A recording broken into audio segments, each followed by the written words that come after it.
여러분 잘 아시는 얘기입니다. 어느 날 한 사람이 꿈을 꾸었답니다. 근데 꿈속에서 해변을 거닐고 있는 그런 이제 광경이에요. 자기 인생이 상징적으로 드러난 거겠죠. 근데 그 해변을 보니까 발걸음이 이제 4개, 두 사람이 나란히 걸어가고 있는데 어찌나 그렇게 다정스럽게 걸어갔던지 그 4발자국이 이제 그렇게 걸어가고 있는 광경이 있더랍니다. 즉각적으로 이제 느낌이 오는데 그 한 발걸음은 자기 자신이고 또 함께 걷고 있는 그 발걸음은 누굴까요? 맞습니다. 바로 예수님입니다. 살아오면서 언제든지 그 발걸음은 떨어지지 않고 그렇게 동행했던 그런 발걸음인데 이제 마지막 순간에 전체 자기 인생을 이제 조망을 하면서 돌아보니 문득 그렇게 걸어오던 4발걸음 가운데 가끔은 단지 2 발걸음만이 힘들게 걸어가고 있는 광경이 해변에 남아있더라는 거예요. 이게 뭔가 하고 생각해 보니까 이 사람에게 느낌이 오는데 자기 인생에 가장 고독하고 가장 힘들고 가장 절망적인 그 순간이 바로 그 2 발걸음만 걸어가고 있는, 힘겹게 걸어가고 있는 그 발걸음이더라는 거예요. 근데 느낌에는 그 발걸음이 누구의 발걸음 같을까요? 자기의 발걸음 같은 거예요. 그래서 이 사람이 이제 주님께 따졌습니다. 주님, 당신은 저와 함께 늘 걸어갈 것이라고, 동행할 것이라고 말씀하시지 않았습니까? 근데 제 인생에 가장 힘들고 가장 절망적인 이 어둠의 순간은 왜 발자국이 2 발자국밖에 나 있지 않습니까? 저는 그 이유를 모르겠습니다. 그렇게 이제 항의 아닌 항의를 했다는 것입니다. 근데 꿈속이지만 그때 이제 감동이 오는데, 조금 후에 감동이 오는데 주님이 그렇게 말씀하시더랍니다. 나의 사랑하는 아들아, 나의 사랑하는 아들아, 나는 너의 곁을 결코 떠난 적이 없노라. 모래 위에 그 새겨진 그 한 사람의 발자국, 그 2 발걸음은 너의 발걸음이 아니라 네가 몹시도 힘들어하고 괴로워할 때 내가 너를 품에 안고 지나갔던 그 흔적이었노라. 그렇게 얘기를 하더라는 거예요. 저는 그 얘기 잘 아는 얘기지만 요즘 이제 더 가슴에 좀 울림이 있게 또 짠하게 이렇게 다가옵니다. 저도 요즘 기도 가운데 하나가, 하나님, 예수님, 제 인생을 좀 안아가 주십시오. 지금 당장은 깨닫지 못하고 이해하지 못한다 할지라도 하나님이 제 인생을 좀 안아가는 그런 인생이 되었으면 좋겠습니다. 그런 마음이 들어요. 여러분 어떠신지 모르지만 요즘 저는 저 자신에 대해서 제가 잘 안다는 생각이 들지 않아요. 때로는 믿음의 사람인 같은데 때로는 제가 또 믿지 못하는 그런 구석이 있더라는 거예요. 때로는 담대한 마음을 가지고 있는 것 같은데 때로는 작은 것 하나에 한없이 두려움에 빠져 있는 그런 모습이 있더라는 것입니다. 또 때로는 지혜로운 것 같은데 아니 어떻게 이렇게 어리석을 수가 있나 하는 그런 이제 생각도 들더라는 거예요. 그래서 나보다 나를 더 잘 아시는 주님이 나를 좀 안아갔으면 좋겠다. 나는 다만 그분만을 신뢰하며 그분만을 좀 따라가는 그런 발걸음이었으면 좋겠다. 때로는 우리가 다 이해가 되지 않지만 결국은 나를 잘 아시는 주님의 뜻만이 내게 이루어졌으면 좋겠다. 심지어는 우리가 살펴보고 있는 것처럼 돌아가는 길조차도 나보다 더 그렇게 높고 깊으신 뜻을 가지신 아버지의 뜻만이 이루어졌으면 좋겠다 하는 그런 마음이 들더라는 것입니다. 자, 오늘 이제 우리가 가을을 맞아서 길에 대한 묵상을 5번째인데 이제 마무리를 하면서 이제 본문을 살펴봅니다. 아시는 것처럼 하나님은 이스라엘 백성들을 빠른 길로 인도하시지 않으셨습니다. 오히려 해변길, 북동쪽으로 나 있는 그 해변길로 인도하시지 않고 그들을 광야길로 인도하셨습니다. 그것뿐만 아니라 신명기 2장 14절에는 우리가 이미 살펴본 것처럼 가데스 바네아에서 떠나 세렛 시내를 건너기까지 38년이 걸렸다는 거예요. 이 길은 한 넉넉 잡아도 2주면 갈 수 있는데 하나님이 막으셨다는 것입니다. 돌이켜서 뭔가를 자꾸만 그렇게 돌아가도록 하셨다는 거예요. 물론 이 안에는 심판의 의미가 있습니다. 가나안 땅을 정탐하고 돌아온 사람들이 보고를 했을 때 이 백성들이 전부 격앙이 되어서 우리가 다시 애굽으로 돌아가자 하는 그 일들로 말미암아 그 정탐했던 40일을 하루를 1년으로 계산해서 전체적으로 40년을 그렇게 그들의 불신앙, 불순종을 심판하는 의미가 있는 거예요. 근데 또 하나는 심판의 의미만 있는 것이 아닙니다. 자, 오늘 본문 말씀 5절 말씀 한번 보십시오. 거기에 보시면 너는 사람이 그 아들을 뭐함과 같이? 징계함 같이 내 하나님 여호와께서 너를 징계하는 줄 마음에 생각하고 얘기했습니다. 이게 이제 징계한다는 말은 뭐 우리말로는 그렇게 어감이 좋지 않지만 사실은 훈련한다, 교육한다, 훈육을 한다는 그런 의미입니다. 그래서 영어 성경 NIV 성경을 찾아보면 discipline his son이라고 얘기해서 우리가 우리 자식들이 좀 더 인간다운 인간이 되게 하기 위해서 때는 꾸짖잖아요. 너 그렇게 살면 안 돼, 좀 바르게 살아야 돼. 그런 우리가 훈육을 하잖아요. 그것처럼 더 높은 가치가 있는 것을 알게 하기 위해서 하나님께서 하나님의 백성들을 돌아가는 길을 통해서라도 그 길 끝에는 정말 반듯한 믿음의 사람 만들어내기 위해서 하나님이 그렇게 하신다는 것입니다. 자, 그렇다면 오늘 이제 본문의 말씀을 우리가 살펴보면서 과연 우리가 돌아가는 길조차도 그 길 끝에서 하나님이 세우시길 원하는 사람은 어떤 사람일까 하는 것들을 우리가 살펴보고 묵상을 하자는 것입니다. 자, 먼저는 믿음의 문제입니다. 믿음의 문제를 지금 우리에게 보기를 원하고 있습니다. 여러분, 믿지 못하면 온전하지 못해요. 다른 모든 조건을 다 가지고 있다 할지라도 내가 믿지 못하기 때문에 내가 부족한 사람이 되는 거예요. 그래서 하나님은 그 돌아가는 길 그 끝에서 그 사람을, 하나님의 백성들과 하나님의 자녀를, 믿음의 사람을 만들어 놓겠다는 것입니다.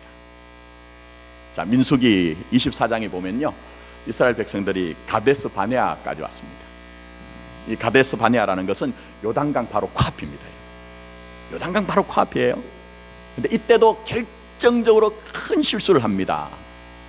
아시는 것처럼 정탐을 하고 온 사람들이 그들에게 보고를 할 때 하나님을 원망해요. 하나님을 불평합니다.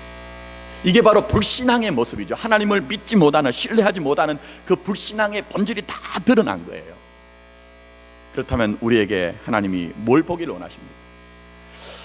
결국은 문제는 지식의 문제가 아니라는 거예요. 경험의 문제도 아니라는 거예요. 능력의 문제도 아니라는 거예요. 여러분, 믿음의 사람이냐 하는 것이 문제라는 거예요. 오늘도 당연히 하나님이 오늘 예배를 드린 여러분에게 묻는 것이 있습니다. 너희에게 얼마만큼의 지식이 있느냐, 경험이 있느냐, 능력이 있느냐 하는 것을 묻는 것이 아니라 네가 과연 믿음의 사람이냐 하는 것을 묻고 계시다는 거예요. 여러분, 그래서 이것 갖추기 위해서 하나님은 때로는 우리에게 돌아가는 길, 우리가 지금은 당장 다 이해가 되지 않지만 돌아가는 길을 배치하고서라도 우리를 믿음의 사람이요, 하나님을 신뢰하는 사람이요, 확신의 사람을 만들어 놓겠다는 것입니다. 여러분 아시다시피 하나님께서 이스라엘 백성들 광야길로 인도할 때 그냥 내버려 두지는 않았어요. 그와 같이 하나님은 살아계시고 역사하시는 분인 것을 순간순간마다 하나님은 이스라엘 백성들에게 알리셨습니다. 뭐 예를 들면 큰 사건으로는 홍해를 건너자 말자 그들이 마라의 썸물을 만나잖아요. 근데 그때도 불평했거든요. 원망했거든요. 근데 하나님은 그때 한 나뭇가지를 지시하시고 그 지시하신 나뭇가지를 던지니 그 물이 어떻게 되죠? 달아지게 되잖아요. 또 먹을 것이 없을 때는 그들에게 오늘 말씀처럼 조상들도 알지 못하고 지금까지 자신들도 알지 못하던 만나를 먹이셨거든요. 근데 이때도 이들은 하나님 앞에서 어떻게 합니까? 하루치 분량을 거두러 가는데 그것을 믿지 못하니까 나가가지고 더 많은 분량을 거두어서 그게 결국 이제 썩고 벌레가 생기죠. 안식일에 나가지 말라고 하는데 어떤 사람들이 안식일에 나가게 됩니다. 또 나중에는 만나를 계속 먹다가 보니까 아이고 이거 너무 질린다고 그렇게 불평하기도 하고 원망하기도 합니다. 그들이 물이 없어서 목이 마를 때는 하나님이 반석을 깨뜨려서 물을 생수를 마시도록 하는 그런 은혜를 베푸십니다. 근데 그들은 한순간도 어떤 때도 하나님 앞에 감사하지 않아요. 원망하고 불평하고 그렇게 합니다. 왜 그렇습니까? 믿음이 없기 때문이에요. 하나님을 신뢰하지 못하기 때문에 그렇다는 거예요. 그래서 오늘 여기에 보시면은 이들이 만약에 정말 하나님은 살아계시며 하나님은 역사하신다는 그 믿음을 가졌다고 하면 과연 그들이 그렇게 원망하고 불평했겠느냐? 하나님이 내 과거도 현재도 장래도 전부 감싸 안으시면서 하나님의 뜻을 이루어 가시면서 그의 능력대로 우리를 인도하신다는 믿음만 있다면 과연 그렇게 했겠느냐 하는 것이죠. 그런데 그런 믿음이 없다 보니, 부족하다 보니 그들은 내가 내 스스로의 계획과 판단과 그들의 어떤 능력을 가지고 자기 스스로 뭔가를 하려고 합니다. 그래서 원망이 나오고 불평이 나온 거예요, 여러분. 그래서 오늘 말씀을 보시면 이 불신의 문제, 믿지 못하는 문제를 해결하기 위해서 돌고 돌아가는 그 길을 통해서라도 제발 좀 믿음의 사람이 되어라, 확신의 사람이 되어라, 신뢰의 사람이 되어라, 그렇게 우리에게 부탁을 하고 계시는 것입니다. 자, 본문으로 들어가 봅니다. 3절 말씀 보시기 바랍니다. 자, 3절 보시면 너를 낮추시며 너를 줄이게 하시며 또 너도 알지 못하며 내 조상도 알지 못하던 만나를 내게 먹이신 것은, 아주 소중한 말씀이 나오죠. 사람이 떡으로만 사는 것이 아니요 여호와 입에서 나오는 모든 말씀으로 사는 줄을 내가 알게 하려 하심이라. 너무 소중한 말씀이에요. 근데 여러분 한번 생각해 보십시오. 우리말 속담에 사흘을 굶어서 어디를 넘지 않는 사람이 없다고요? 담을 넘지 않는 사람이 없다. 그게 가장 기본적인 욕구입니다. 사람에게 가장 기본적인 욕구에, 그 기본적인 욕구가 해결이 될 때 인간의 인간다운 그 가치를 지킬 수가 있다는 거예요. 자, 그런데 그렇다고 하면 과연 하나님이 우리에게 일용할 양식을 부정하신 것일까? 부인하신 것일까? 그렇지 않습니다. 여러분, 주님께서 기도를 우리에게 가르쳐 주셨는데 그 가운데는 우리에게 구하게 하신 것 가운데 하나가 일용할 뭘 구하게 하셨죠? 양식을 구하게 하셨잖아요. 그리고 지금 광야를 통과하는 순간에 이들에게 일용할 양식인 만나를 공급하신 분이 누구십니까? 하나님이시잖아요. 그렇기 때문에 우리에게 일용할 양식을 거부하거나 부인하는 그것이 아니라는 거예요. 다른 뜻이 계시다는 거예요, 여러분. 그래서 그 뜻이 무엇이냐 하는 거예요. 그 의미가 진짜 진의가 뭐냐 하는 거예요. 제가 이제 조금 구약으로 돌아가서 다른 본문에 아가서를 좀 말씀드리고자 합니다. 제가 금요일 날 기도회 때는 지금 이제 강해를 하고 있습니다. 지금처럼 이제 지금도 본문 중심으로 하고 있지만 아가서 강해는 조금 더 깊이 들어가고 있어요.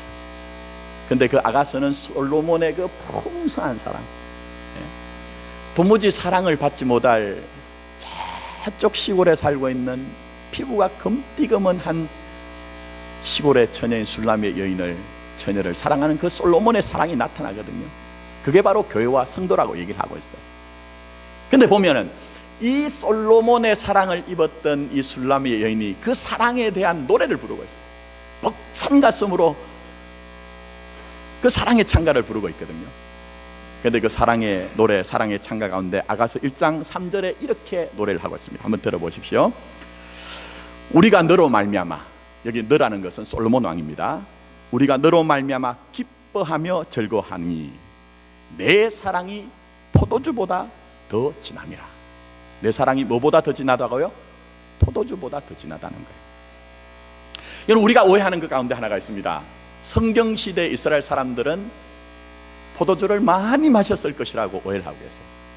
그러나 성경시대 사람들은 그 당시에 이 포도주는 굉장히 진귀한 그런 음식입니다.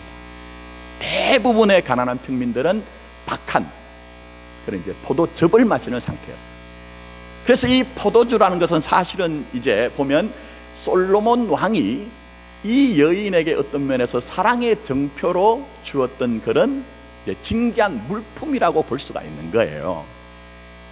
근데 그렇게 고귀하고 그렇게 진귀한 포도주를 받은 이 여인이 뭐라고 얘기를 하느냐? 나는 당신을 기뻐합니다. 당신을 즐거워합니다. 당신이 이 포도주를 주었지만 이 포도주보다 당신이 훨씬 더 소중합니다라고 지금 그렇게 노래를 하고 있는 거예요, 여러분. 자, 다시 한번 여러분에게 좀 이해를 시켜드리기 위해서, 어떤 남편이 한 사람이 있습니다. 근데 자기 아내의 처에 생일이 되어서 그동안 이 아내가 자기 마음에 흠모하던 명품 백이 하나 있습니다.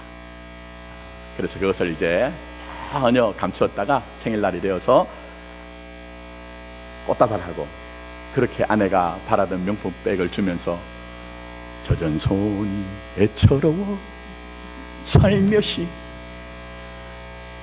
그렇게 노래를 부르면서 주었습니다.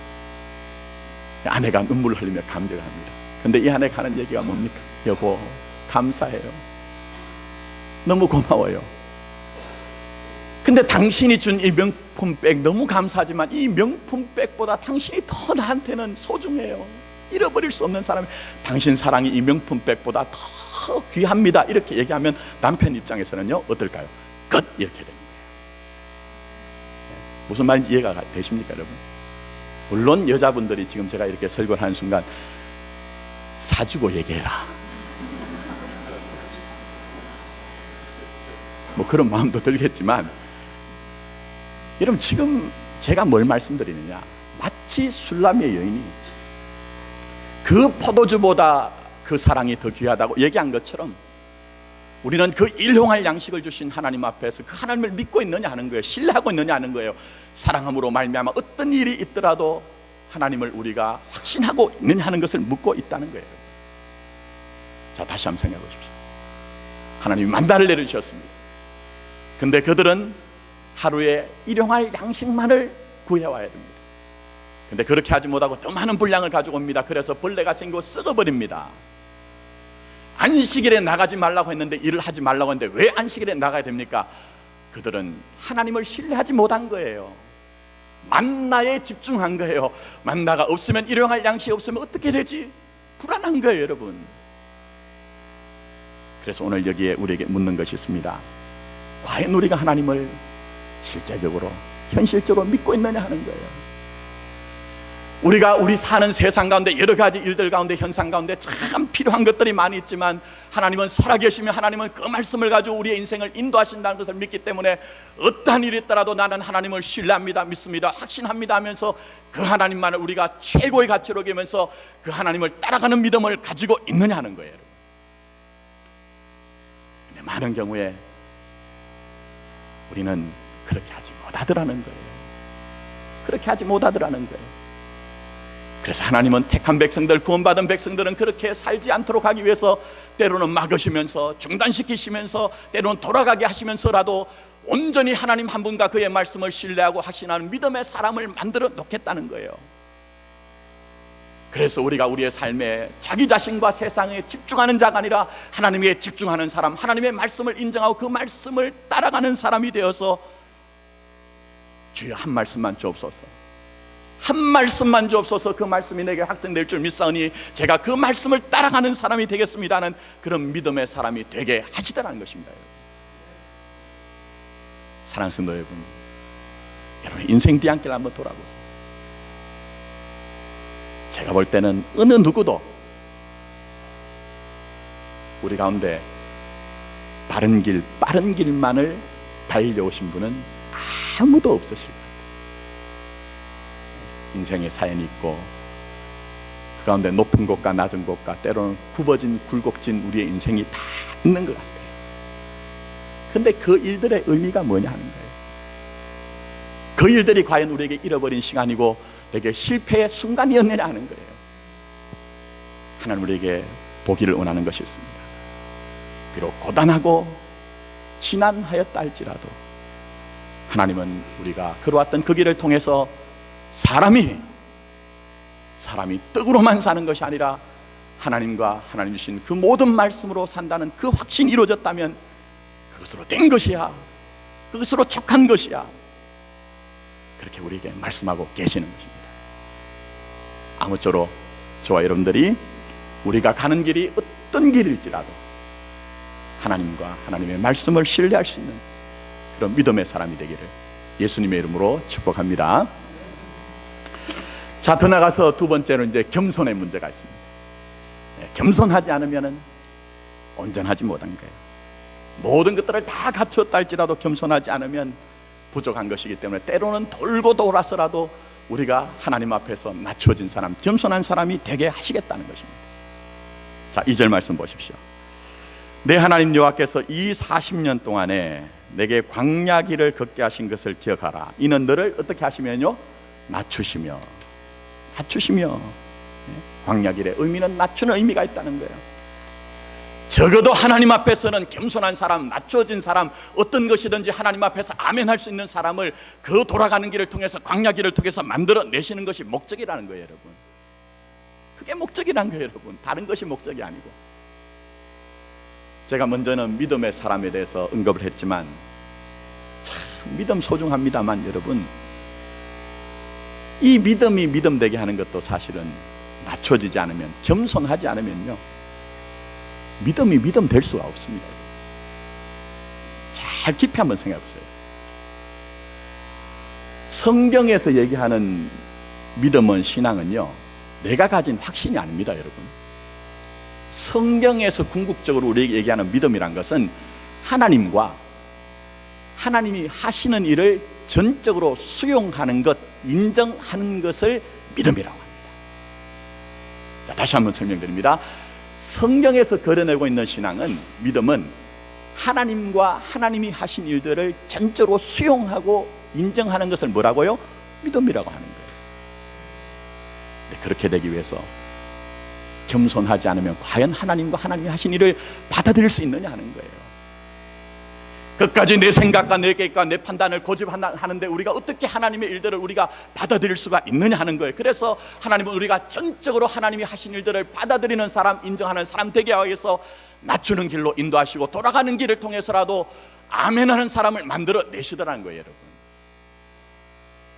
자, 보십시오. 조금만 더 제가 설명드리겠습니다. 자, 이스라엘 사람들 생각해 보시면 광야 40년이 왜 있는 거예요? 왜? 아니, 넉넉 잡아도 그냥 쉬엄쉬엄 가도 2주만이면 갈 수 있는 길을, 아니 40년 동안을 그렇게 하나님이 헤매고 다니게 하신데 그게 무슨 의미가 있느냐 하는 거예요. 첫 번째는 목적에 관한 거예요. 목적에 관한 거예요. 여러분, 영적 세계는, 신앙의 세계는요, 자기 목적 가지고 사는 거 아니에요. 내가 내 목적 고집하는 것은 진짜 신앙이 아니라니까요, 여러분. 보십시오. 이스라엘 사람들 광야 길에 들어와서 순간순간마다 하나님 앞에서 뭐라고 불평합니까? 하나님, 당신이 보여주신 저기의 가나안 땅 우리는 못 가겠습니다. 우리는 우리가 목적한 곳이 따로 있습니다. 그곳이 어디입니까? 과거의 애굽입니다 얘기하잖아요. 그래서 하나님이 극단적인 조처로서 홍해를 건너게 하심으로 그곳으로 돌아가게 하지 못할 정도로 그들은 자기의 목적을 고집하는 그런 사람이 되었거든요. 목적이 바뀌어야 됩니다. 목적이 바뀔 때만 온전한 신앙이 되는 것이에요. 그 다음에 또 하나는 과정의 문제가 있습니다. 여러분 생각해 보십시오. 아니, 짧은 길이 있는데, 빠른 길이 있는데 그 길을 두고 지금 38년, 40년을 하나님이 방황하게 하신다, 돌리신다고 하면 여러분 그거 인정할 수 있겠느냐는 거예요. 근데 하나님이 우리에게 원하시는 신앙은 그 과정의 하나하나 의미를 알고 그것조차도 전부 다 수렴하고 그것조차도 인정할 때 진짜 신앙이기 때문에 우리에게 이조차도 하나님이 허락을 하시는 거예요. 그것 인정할 때까지, 여러분, 그 고집 내려놓고 하나님, 내가 간 과정 다 이해하지 못하지만 그것 아멘으로 받아들이겠습니다, 그렇게 인정을 하라는 거예요. 제가 이제 그 이사를 할 때마다 저희 집에 이제 책들을 좀 많이 걷어냈습니다. 근데 걷어내다 보면요, 가끔은 버리지 않아야 되는 책들을 버릴 때도 있습니다. 제가 예전에 중학교 때 정도인 것 같아요. 이규태 선생, 조선일보 논설위원 하셨던 이규태 선생이 한 책 4권이었던 것 같아요. 그게 한국인의 의식 구조에 대해서 쓰신 책이 있어요. 굉장히 판독을 했던 책입니다. 그래서 제가 그 책이 이제 생각이 나가지고 찾아보니까 벌써 버렸던 것 같아요.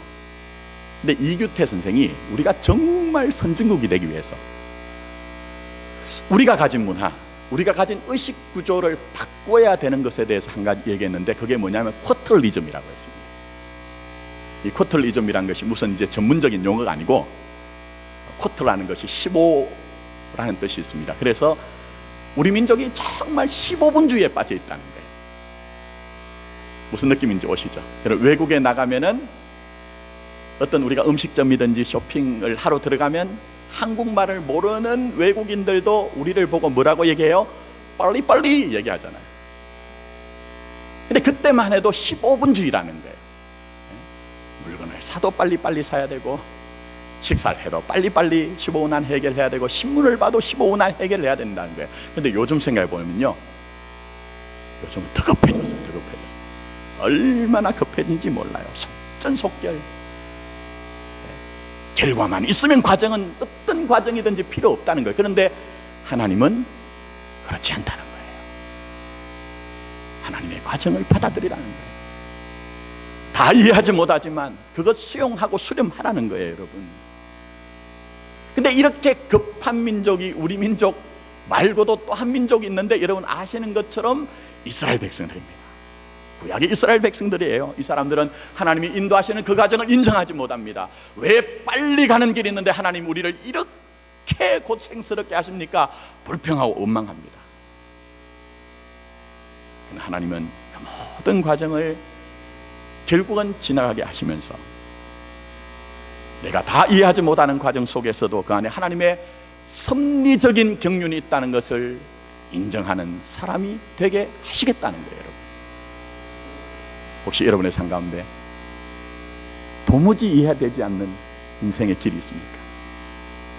그 길 자체만 보지 마시고 그 과정을 통해서, 그 시간을 통해서 내게 무엇을 이루어내고 계시는가 하는 것들을 보자는 것입니다. 마지막으로는 또 하나 있습니다. 그것은 능력의 문제입니다. 능력의 문제. 하나님은 우리의 능력을 부정하시지 않지만 정말 하늘의 백성들은 하나님의 능력으로 힘입어 사는 사람이 되기를 원하세요, 여러분. 왜냐하면 혈과 육에 관한 것은요, 우리가 우리의 능력과 방법으로 할 수 있습니다. 또 해야 되고요, 여러분. 자, 이제 가을이 되어서 추수할 때가 되었습니다. 농군들이 농사를 지을 때는 여러분 기도만 해서는 되지 않습니다. 씨를 뿌리고 거름을 주기도 하고 뭐 여러 가지 수고가 있어야 됩니다. 땀을 흘려야 됩니다. 그런데 기도만 하고 하나님 열매를 주십시오 이러면 뭔가 문제가 있는 거예요. 사업을 하신 분들도 마찬가지죠, 여러분. 또 수능을 앞두고 있지만 우리 학생들 같은 경우에도 열심히 공부를 해야 됩니다. 그런데 내가 공부를 하지 않고 과실만, 결과만 바란다고 하면 그것을 성경에서는 우상적인 신앙이라고 얘기를 해요. 그래서 갈라디아서에서 사도 바울은 우리에게 뭐를 얘기하느냐? 심은 대로 어떻게 된다고요? 거둔다는 거예요. 심은 대로 거둔다는 거예요. 그러나 하나님의 나라에 관한 것은, 영적인 것은 혈과 육에 관한 것이 아니기 때문에 우리의 능력으로 되는 것이 아니라는 것입니다. 사도 바울이 우리에게 얘기합니다. 너희가 다시 살리심을 받았으면 위의 것을 찾으라는 거예요, 여러분. 그런데 땅 아래 것으로는 도무지 그 위의 것을 우리가 찾을 수도 없고 그 위의 것을 이룰 수도 없기 때문에 오직 하나님의 능력을 힘입는 사람이 되기를 원하는 것이 아버지 하나님의 마음입니다. 그런데 문제는 언제든지 우리는 우리의 능력을 확인하고 싶어요. 우리의 능력을 증명하고 싶어요. 나 이 정도 되는 사람입니다 하는 것을 나타내고 싶어 하는 것이 우리의 본성이에요, 여러분. 그래서 여러분 아시는 것처럼 아담은 하나님 앞에서 자기의 그 모든 것들을 포기하지 못하잖아요. 높은 자가 되길 원하고 하나님과 같이 되길 원했기 때문에 하나님 앞에서조차도 낮아지질 못했잖아요. 그게 바로 아담의 모습이고 바벨탑을 세웠던 사람들의 모습이고 오늘을 살아가는 우리의 모습이거든요. 그래서 하나님은 우리의 목적이 바뀌어지길 원하고 가정도 인정하길 원하시고 내가 내 능력으로 사는 사람이 아니라 하나님의 능력으로 사는 사람이 되기를 원하시는 것입니다, 여러분. 에베소서 2장 1장 19절 말씀해 보시면 사도 바울이 이렇게 얘기를 합니다. 그의 힘의 위력으로 역사하심을 따라 믿는 우리에게 베푸신 능력의 지극히 크심이 어떠한 것임을 너희로 알게 하시기를 원하노라. 무슨 얘기입니까? 네 능력으로 사는 것이 되느냐? 그렇게 애써봤는데 발버둥 쳐봤는데 과연 위의 것을 이루었느냐? 하나님의 나라를 너희들이 이루었느냐 하는 거예요. 그렇기 때문에 하나님의 능력만을 인정하고 그 능력으로 사는 사람이 되라는 거예요, 여러분. 자, 그렇다면 이제 우리가 좀 돌아봐야 될 때가 되었습니다. 우리의 신앙이 뭡니까? 우리의 신앙이 과연 내가 목적한 것, 내가 원하는 그 시간, 내가 내 능력 발휘하며 사는 것이 과연 믿음의 삶이냐 하는 것입니다. 우리는 지금까지 어떤 면에서 내가 내 목적 포기한 적이 없습니다. 하나님이 지금 우리를 이끌어 가시는 그 시간에 대해서 조급하기도 했습니다. 내가 내 능력 발휘하며 그것 증명하기 위해서 살아왔던 인생이 우리의 인생이었습니다. 그러나 하나님은 하나님의 백성들이 그 길을 가지 않기 위해서 중단시키십니다. 때로는 돌아가게 하시면서라도 내 목적이 아니라 하나님의 목적이 내 인생이 되는 것을 그렇게 만들어내시고, 결국은 모든 가정조차도 하나님 앞에서 인정하고 수렴하게 하시면서 그 능력으로 사는 사람을 만들어내시는 것입니다. 그게 바로 우리가 걸어가는 그 인생의 길, 그 끝에서 하나님이 원하시는 것이란 것을 말씀하고 계시는 것입니다. 잘 한번 돌아보십시오. 살펴보십시오. 때로는 고단하기도 하고 지난하기도 하였지만 그 안에서 내가 나를 낮추고 겸손해져서 목적이 바뀌었고 과정을 인정하고 내가 내 능력으로 살지 않는 사람 되었다면 그것 하나로 다 족한 것입니다. 이제 말씀했습니다. 오늘 본문 말씀 보시면 또 하나의 반복되는 말씀이 있어요. 그게 뭐냐면은 2절에도 6절에도 명령을 지켜라는 말입니다. 무슨 얘기입니까? 한마디로 순종하라는 거예요. 근데 순종에는 문제가 있습니다. 행위로만 그것을 따른다고 해서 순종이 아니더라는 거예요. 그 안에는 믿음이 있어야 되고 그 안에는 겸손함이 있어야 되기 때문이라는 것입니다. 그래서 하나님은 우리의 믿음이 온전해질 때까지 우리가 하나님 앞에 낮춰져서 겸손해져서 내 목적이 아니라 그 과정이 내가 세운 그런 과정이 아니라 하나님의 능력으로 사는 사람이 되기 위해서 때로는 돌아가는 길을 배치하고서라도 교회와 성도를 그런 사람을 만들어내겠다는 것입니다. 아무쪼록 저와 여러분들이 우리가 가는 길에서 정말 하나님 앞에서 이 길 끝에 하나님 어떤 일이 있더라도 하나님이 원하시는 인생 되겠습니다 하는 그런 소원과 결단을 가지고 믿음의 길, 또 겸손의 길을 감으로 말미암아 주 뜻을 이루어내는 그러한 여러분의 삶이 되기를 예수님의 이름으로 축복합니다. 아멘. 기도드리도록 하겠습니다.